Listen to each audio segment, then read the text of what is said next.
Okay, just at Cooperb with the main man himself there moving bikes around. Just going to ride in Cooper's Frankenstein creation. He's going to tell us more in a short while, but for now I'm going to go out for a ride on the Interlayan, which is a hybrid, well, it's effectively an Interceptor with a Himalayan front end. 19-inch front wheel, 17-inch rear. Is that right, Ian? 19 in front, 17 rear? Yes. Yeah. Yep. Enlarged tank. So yeah, basically an Interceptor with a Himalayan front end. So if, for example, Royal Enfield were ever to give us the Himalayan 650, this pretty much is maybe what it'd ride like.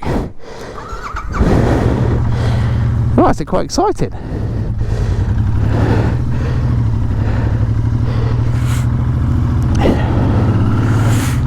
So it was Ian's sort of, I think it was his 50th birthday gift to himself, the creation of this. Oh, sorry, nearly crashed it. That wouldn't have gone down well, would it?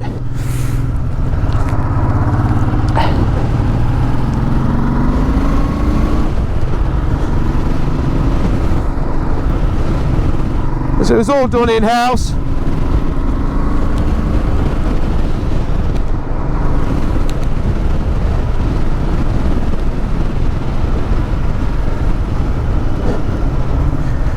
He had an enlarged fuel tank made out of 2 Himalayan tanks.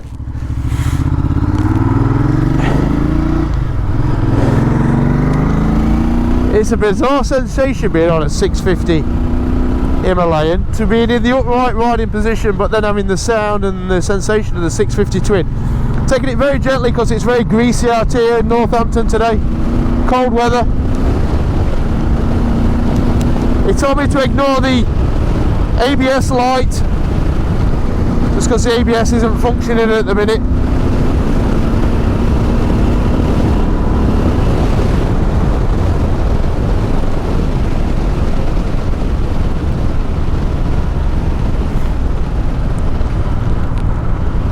If I just back it off so you can hear me okay, I think the intrigue in this bike and this concept is the fact that there's been a lot of clamouring for a bigger Himalayan. A lot of people like the style of bike, like what it offers, but wanted a bit more poke out of it. They don't feel that the 24 brake horsepower engine in the Himalayan is enough for what they want to do with the bike.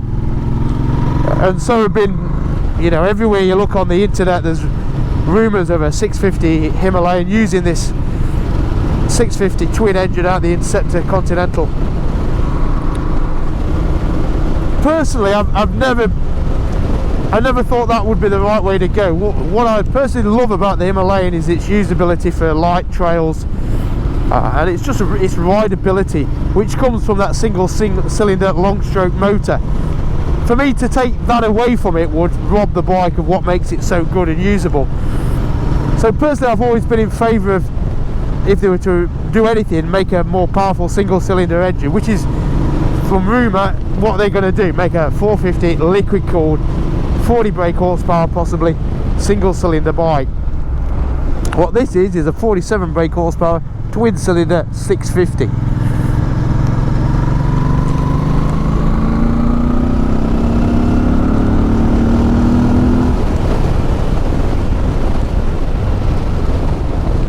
You know what? Ooh.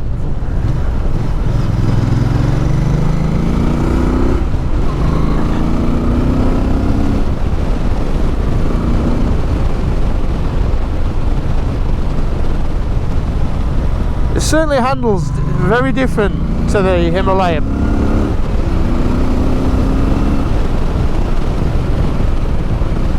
Oh god, that fork is firm.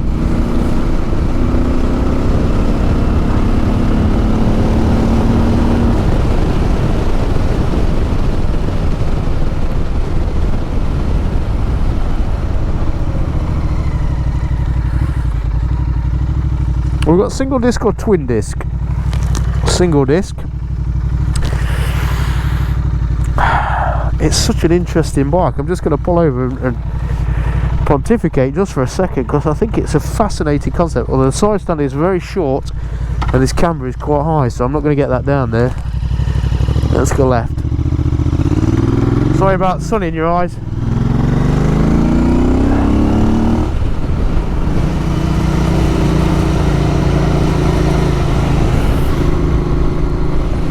I mean, obviously there, I was just trying standing up on it because it's been an adaptation of an Interceptor which was never designed to be stood up on. Obviously the standing position isn't quite right for that duty, so I couldn't see this as a trail bike, and therefore it'd be difficult to make the conclusion if Royal Enfield's own 650 Himalayan was also as compromised. And I think maybe that's the point, that people said, well, just put the 650 engine in the Himalayan, but clearly that chassis and suspension brakes, the entirety of that bike was never developed around a 47 brake horsepower twin. And this Interceptor with its 47 brake horsepower twin was never designed to have long travel suspension, an upright riding position, and an ability to go off-road. So the efforts of the average person, or in this case Ian, not that he's average, can only go so far, because you're trying to create one thing out of two things that were never meant to collide. So it's hard to disentangle that and say, if Royal Enfield had done this, would it have been the ultimate, you know, adventure bike with a bit more pep? Part of me thinks it would. It would have made it, given it longer legs, it would have made it a better road touring machine. It would have ticked a lot of boxes for a lot of people. And it sounds good.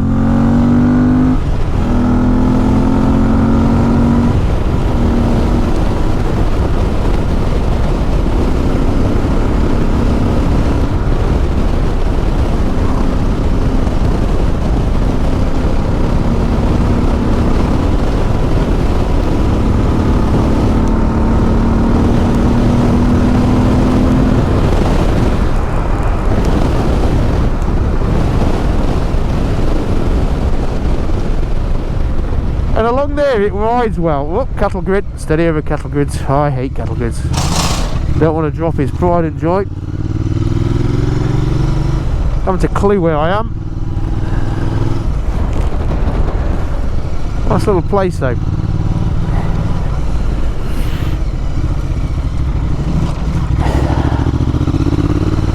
I mean, this engine does suit a more upright riding position, I will be honest.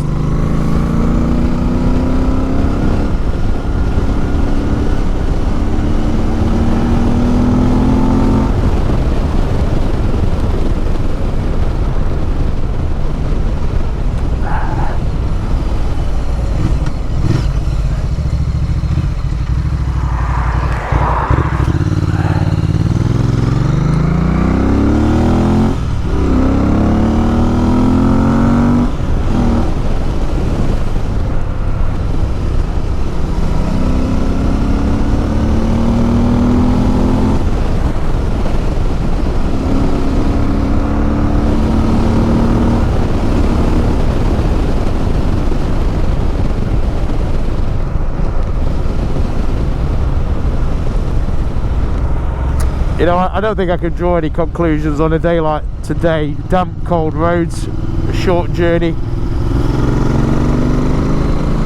I think you'd have to do a longer trip to really understand if this engine made for a better touring machine.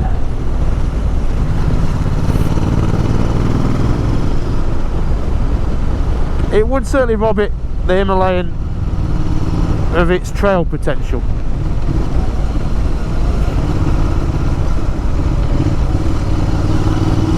By how much, I don't know.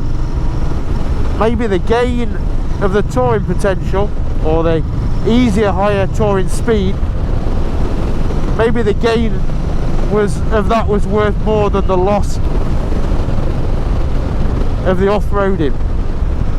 And that obviously would come down to what you were buying the bike for.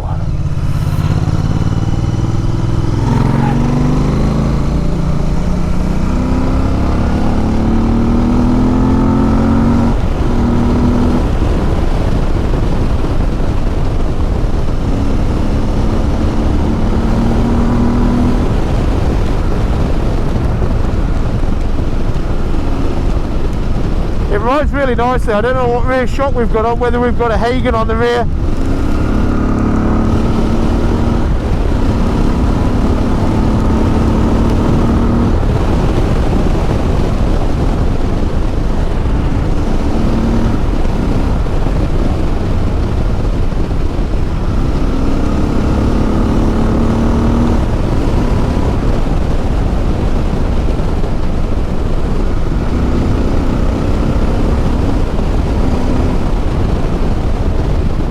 Obviously you got the benefit of an extra gear as well, 6-speed versus 5.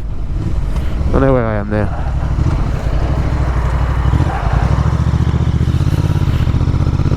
Yeah, I do think this would have been a sales success, certainly in Western Europe, if they'd have made this type of machine a 650 twin Himalayan.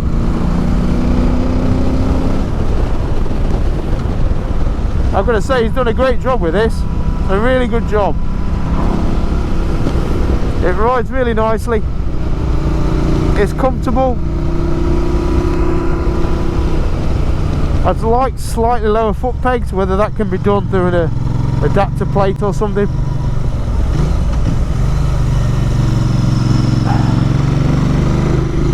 But it's a lovely project, a lovely, well executed project.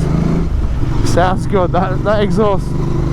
It does sound good. I'm not normally a fan of aftermarket cans. I think they're a bit chavvy. Sorry to anybody who likes aftermarket cans, but for me they're a bit chavvy. But this sounds lovely.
Incredibly greasy roads, just taking it steady. It's a one-off bike, this.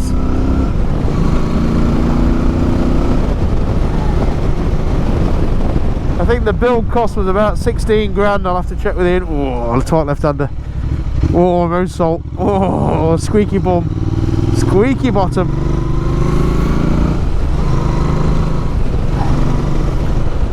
These kind of riding conditions, it's a really good way of learning to take it easy, to back off, gentle input, back brake, soft gear. Oh, I can feel it even there. Yeah, we've got bugger all grip.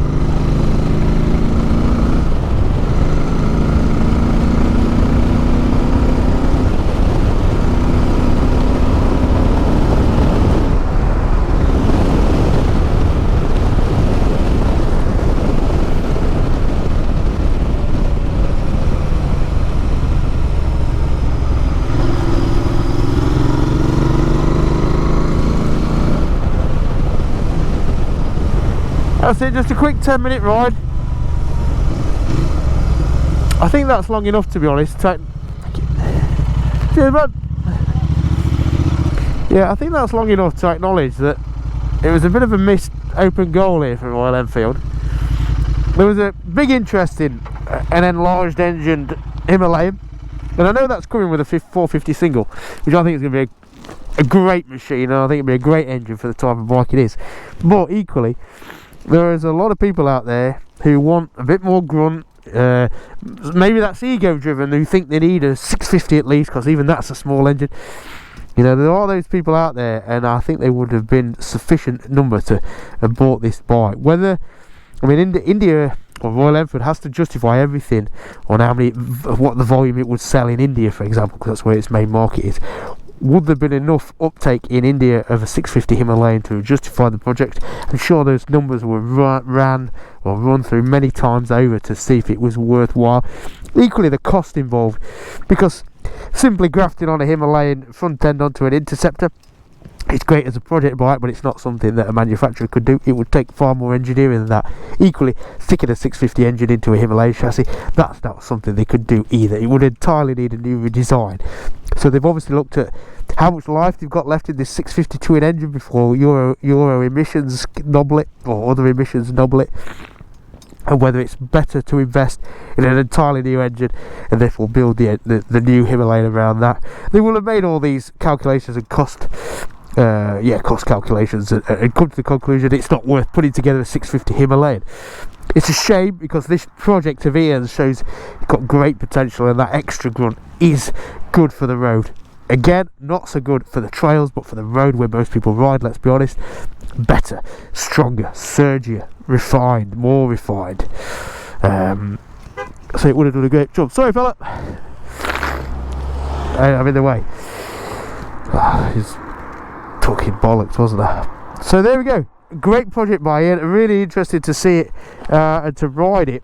I think he's done a great job. I really do. You can buy this if you. I think if you want. I think it will make it for you. Whether you need to go to the efforts of the extra tank, to have that enlarged, or whether you just stick with an Interceptor tank, graft on the Himalayan front end and leave it at that. You would necessarily wouldn't have to do the exhaust either. So there's lots of extra costs on this which you could avoid. Obviously, you're going to need the wheel 19-inch front rather than the 18 on the Interceptor Continental. So there we go. Himalayan, Interlayan. All roads. So I think it would do all roads, but I wouldn't want to go green laning on it, that is for certain. It is not a green lane bike. Oh, and it's tall. It is tall. Oh my goodness, hear that? Gee whiz. That sounds good, doesn't it?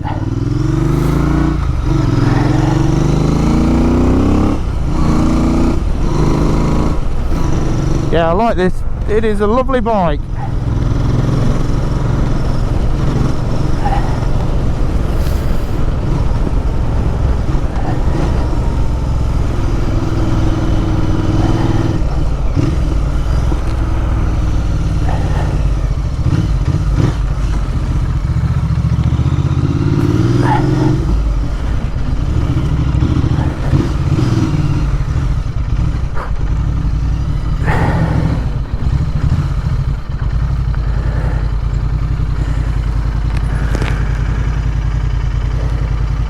Seriously? It's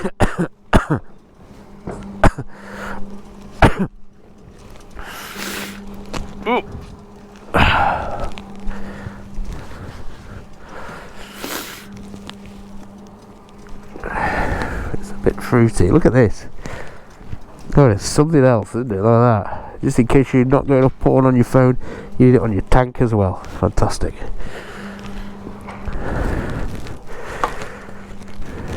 Right. Under the spotlight with Ian Cooper, the man who has created this Frankenstein machine, the combination of an Interceptor and a Himalayan. Yeah. Ian, what was the intention, or why did you set about building this? The reason we did it is because I love Himalayans, as you know, big fan. Ridden lots of Himalayans, spent a lot of time trail riding and touring and stuff like that. And the only time I felt I wanted more power was riding with guys on bigger bikes, okay, and riding 2-up. And I knew I was going to do some stuff like that, and so I wanted a bigger bike, and so this was born. I could have just bought a different bike, I suppose. And how optimistic were you that Royal Enfield were going to give us a 650 Himalayan, or was that, did you... I called them. And said... So I called them and spoke to 2 or 3 different people, because what I didn't want to do was build this and upset anybody. So I called them and they said, we've got no plans at this precise moment. This is going back, I mean, this took a year to build this, so this is going back a little while. That might have changed slightly. Who knows? Well, But we know there's going to be a 450 single liquid cooled though, don't we? That's confirmed. That is, well, that's not confirmed. It's confirmed by the rumour mill. But there's been images of a 450 engine liquid cooled. There has to be. Each bike has a shelf life. Yeah. And we're getting towards the end of the realistic shelf life of the 411 as it is. Yeah. So yeah, 450 is probably going to happen. When we'll get that, I don't know exactly. So you'll not tell us even if you know. So Royal Enfield say we're not going to build this bike. We're not going to build you a 650 Himalayan anytime soon. So you went, okay, I'll build my own.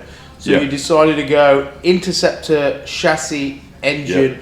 Bolt-on Himalayan front end, sort of, rather than 650 in a Himalayan. Yeah. Why? Well, we looked at all of it. To put a 650 into a Himalayan was just, once you start getting into it and you take a few measurements, it's a non-starter because it was going to be too complicated and then there was going to be a risk. And the only way to work out if it was going to work is to do it and then ride it. And I didn't want to do that.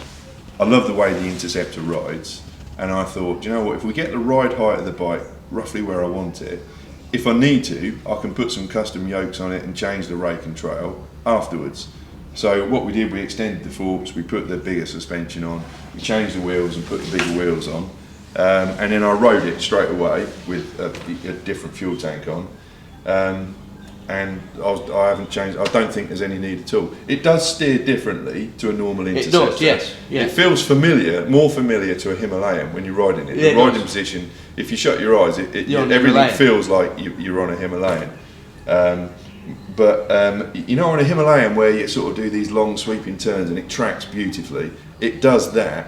But it also turns quite well as well. I think it's got wider tyres and better quality suspension, so it will grip. You just have to get into it and trust Different it. riding style. And like we just said, this kind of makes you ride more enthusiastically than you would normally ride. Because you've got power to ride enthusiastically, haven't you? I think. And also the pushness to carry the speed. I think the problem with maybe in some ways with the Interceptor is over the choppy roads, you run out of suspension compliance. But I've ridden Interceptors in a standard shape with uprated suspension on, and you still ride this a bit more enthusiastically. And I think that's a combination of the riding position, because you've got these big wide bars. You feel like you've got a lot of control with this. And maybe the wider tyres, maybe it feels like it's got a bit more grip, I don't know. Or maybe I just love it so much I get excited and I ride it a bit harder. Wait a second, I'm just going to check the recording, wait a minute. Yeah, you ride it a bit harder. Yeah. Okay, let's start at the front. Wheels, what wheels have we got on this? Okay, so these are the standard hubs and these are custom rims. So standard Interceptor hubs? Standard Interceptor hubs, yeah. With custom rims? With custom rims, they're tubeless, and they're tubeless Continental TKC 70 tyres on. So these are quite a bit lighter than the original wheels. Their spokes are, I can't remember if they're Cerakoted now, anodised nickels, and then the gold rims. They were a bit of a pain because you can't actually get gold rims in the shape and size that I wanted, so I had to have them anodised. I had to do them twice because they come back. The front wheel was a different colour to the back wheel to start with. But in the end, that British workmanship. I think it's just luck with anodising. It's complicated, isn't it? Gold's actually a bit of a tricky colour to do. And the forks, at the moment, these are the standard Interceptor forks with a slug put in them to lengthen them. Like I said to you earlier, we're working on a thing at the moment which is basically the same size as this, so it'll extend the forks the same amount. This is the same 41mm slug that we use for the Himalayan suspension upgrade lift kit, but it's going to have the adjuster on the top, so we'll be able to adjust the spring compression. When you do a Himalayan lift kit, really you want to change the fork oil as well, but people tend not to buy the progressive spring kit, because when you buy the progressive spring kit with the emulsion damper in the bottom, you get the compression adjuster on top, which is useless because you can't use it. So hopefully we're going to build a kit that's got emulsion valve in it and progressive springs and the spring compression adjuster in it. So I will put that on when I go there. So stock spring rates in there? Stock spring rates, I haven't touched anything. I think we've changed the fork oil. It's got slightly heavier fork oil in it. What about the top yoke? Is that Interceptor? Top yoke standard. I didn't change any of that. I was prepared to change it because I thought we might have to change the rake and trail to get the handle right, but we've done nothing. So the standard yokes are there. It's just the fork legs that have changed.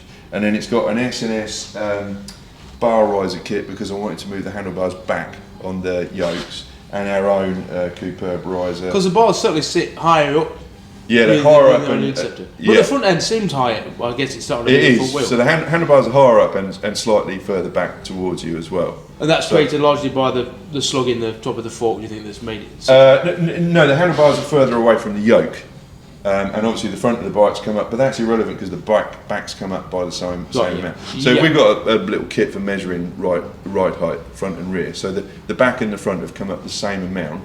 Okay, so the stance of the bike is basically the same, and that's why I was worried about the handling. I didn't know whether that would quite work and give me the steering that I wanted.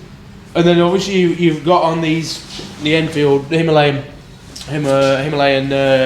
guards. So that was so that was quite a big thing because obviously normally on a Himalayan, on an Interceptor, the headlamp stays with the fork. So when you turn the handlebars, the headlamp changes with it. So all the wiring that's in your headlamp is designed to be the right length for that to happen. And when you want the headlamp to stand still and the forks to turn inside it and you're moving it further away, all of that has to change. So we changed all of that and the position of that, and then its fabrication to get these to fit at the right height and at the right angle, so that when you're standing at the side of the bike, the silhouette of the bike still looks like a Himalayan because it's not leaning forward or leaning back. That was quite hard to get that right. I did none of the fabrication. All the fabrication was done with Jack and the guys that he worked with. So he's done all that, put that on. That was a bit tricky. And then you've got to mount a speedo onto that bracket. So there's a different bracket between here and there that you can't see because we put this plastic cover over it. And the tank, that's a bespoke. The tank was quite a nightmare. So the tank, obviously it started off with an Interceptor tank. It's now got a Continental GT fuel tank up to about here, and then this is fabrication from about here back and there forward, and then the top bit is from a Himalayan. So actually that fuel tank is about 17 litres. It's quite a big fuel tank now. And there was not an option just to put the Himalayan tank on, would that not? No, because the fuel pump and everything is different, and the way that it mounts onto the bike is different as well. So there was no base and then yeah. Well, actually, we thought about using the Interceptor tank, but it didn't meet the Himalayan tank as well as the Continental GT tank. So when I arrived at the fabricator, we didn't do this at Fast Tech Racing. The guys over there did it for us. So I had 3 fuel tanks in my hand. I had a Himalayan fuel tank, an Interceptor fuel tank, which they didn't use at all because the Continental tank was a better one. Okay, and then that's a custom seat. This is a custom seat, so this is about the 5th incarnation of seat that this bike's had, and under here is a tall seat concept pad for a Himalayan onto the original Interceptor base, and then from there back is what the upholsterer made himself. So this seat was a big thing for me. As you know, I made it for Kim and I to ride together, and she's got a dodgy hip, so the seat isn't aesthetically as pleasing as you'd like it, but I was trying to push her away from the footrest. She's never ridden on the back with the panniers on. I have actually got a footrest relocation kit, but I never bothered because she's never ridden. And then two into one exhaust. Yeah, S&S qualifier, and that goes with the air filter kit that we got for it. Compact engine bars. These are regular Jivy pannier rails, which you can put the big panniers on because I've changed the exhaust. I might cut those off actually, and then reattach those there at a different angle because I think they're too slanty. I want them to be flatter. Yep. And then obviously the YSS custom shocks on the back and the top box. And you can buy all these bits? Everything on this bike that bolted on, we've got. Yeah. The tank, would you even? Well, the man that did the tank told me never to ask him to do that again. And the man who painted the tank wasn't happy about it either because there's so many flitch plates, there's so much welding. If you could see through that paint, it does look a bit of a mess. So basically you can have this bike but not the tank.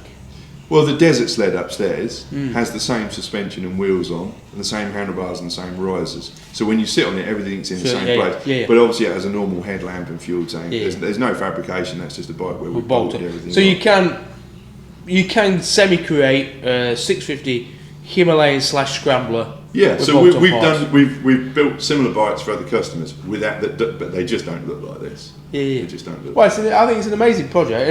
Oh, thanks. And it rides well, doesn't it? Yeah, I mean, I wanted something a bit different, and I wanted something that that I enjoyed riding. And that looks like it. I mean, it does look like it could have been produced by Royal Enfield. Yeah, I think that's the thing. It doesn't look like it. You know. It doesn't look like an out-and-out custom, does it? No, it doesn't. No. Congratulations. I should Thank you take very 2. Have one. No, well done, mate. Very nice. Cool. Thanks. Done. Done. I'll leave you to do some business.